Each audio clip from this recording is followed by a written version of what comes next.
Good morning. This lecture video is going to go over the regulation of gastric secretions and looking at the three phases that are involved in that, the cephalic, the gastric, and the intestinal phase. So like I mentioned, the secretion of gastric juices is going to be controlled by both the nervous system and by hormones, so the endocrine system.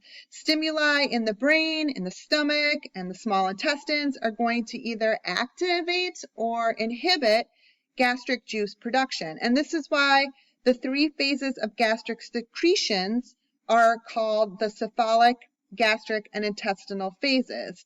However, once gastric secretions begin, all three phases will occur at the same time or simultaneously.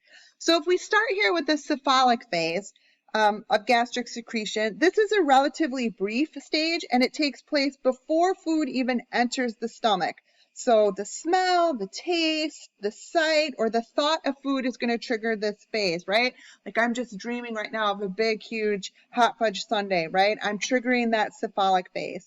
For example, when I'm dreaming about my hot fudge sundae and I bring that ice cream and fudge and whipped cream to my mouth, then impulses from receptors that are in my taste buds or my nose or my sight are relayed to my brain, which returns signals that increases gastric secretions to prepare my stomach for digestion. So this process is like, my stomach's like, yes, food is coming, so I need to get ready to be able to digest it.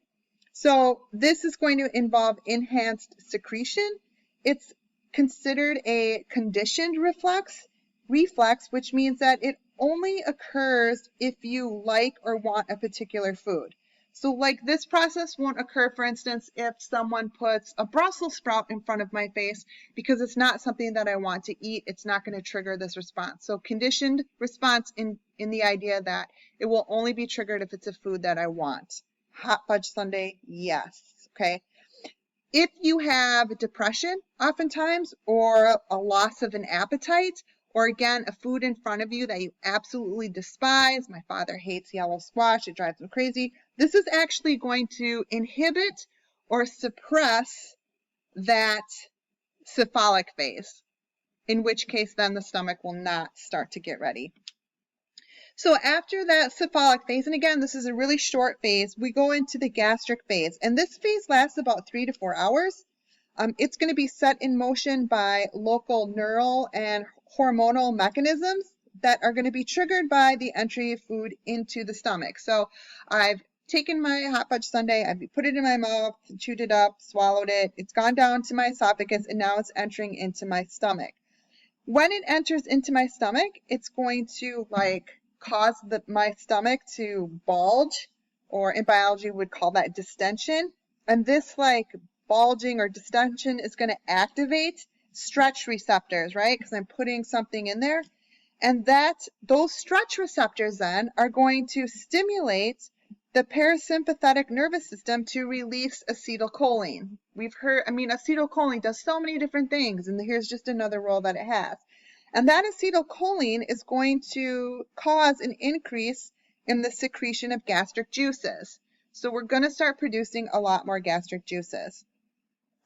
Partially digested proteins, caffeine, rising pH, so basic foods, are also going to stimulate the release of gastrin from those G cells that we talked about in the previous lecture video. And those are going to then activate parietal cells to increase the production of gastric juice, or HCl. And this hydrochloric acid is really important because it creates an acidic environment for the conversion of pepsinogen to pepsin, which will then lead to protein digestion. So also, all of that gastrin is going to also activate smooth muscle contractions, which will again help the stomach continue to churn and mix the food that was put into there. If the pH drops too low, right, we've got all of this acid being produced in here, the cells in the stomach will actually react by stopping that HCl secretion, that gastric juice secretion, and start increasing mucus secretion in order to kind of act as a buffer to make sure that we aren't so acidic that we're burning holes right through our stomach layer.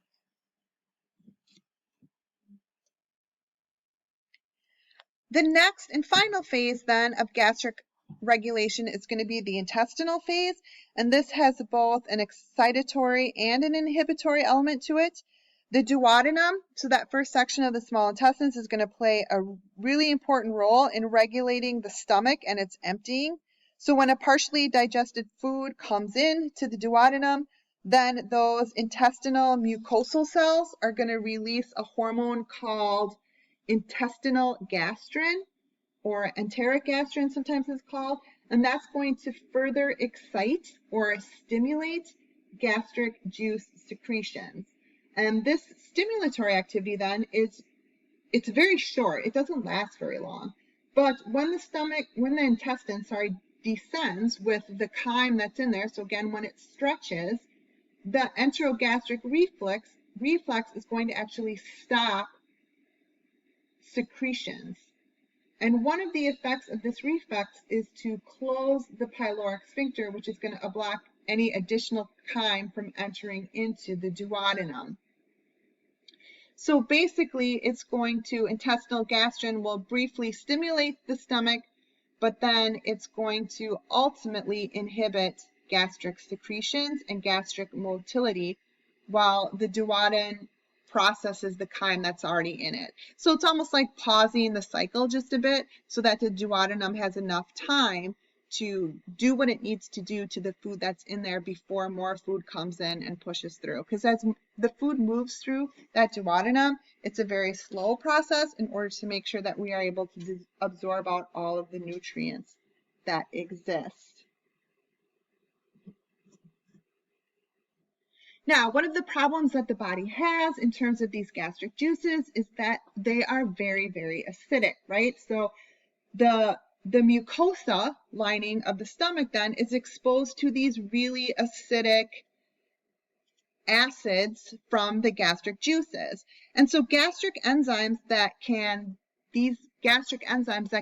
break down proteins, which is awesome, that's what we want, but could also technically digest the stomach itself. So the body has to come up with a way to protect itself from self-digestion, right? From that mucosa being broken down by the juices it's producing to help break down proteins.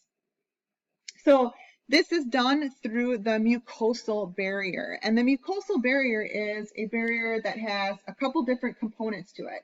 First of all, the stomach wall is covered by a thick coating of bicarbonate-rich mucus, and bicarbonate is a base, so that's going to help neutralize the acids a little bit in that lining. The mucus is going to form a very physical barrier because the cells of the mucosas meet at very, very tight junctions. So that's a good thing. So that prevents the gastric juices from getting in between the cells into the underlying tissue layers. And finally, the third mechanism is that there are stem cells that are located within that mucosal barrier that quickly replaces damaged epithelial mucosal cells so that it can continually produce these new mucus-forming cells in order to prevent itself.